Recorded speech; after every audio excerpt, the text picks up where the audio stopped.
Hey, welcome back to Exercise with Atlas. Today we'll be demonstrating shoulder pendulums. Begin by starting next to a table or countertop with your opposite hand resting on top of the surface. You're going to begin by rocking your body forward and backward and letting the arm just kind of sway back and forth with gravity. This should be a passive exercise, so you shouldn't be engaging your muscles of the shoulder to help with the motion. As seen in the video, you'll notice we're going forward, backward, but you can also perform this going side to side, rocking back and forth, as well as a more complicated version of circles, both counterclockwise as well as clockwise.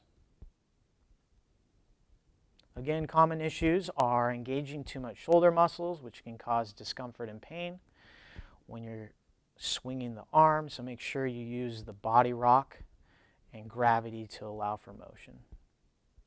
Purpose of this exercise is to improve shoulder mobility and to decrease discomfort. Thanks for watching, and we hope you found this exercise video helpful.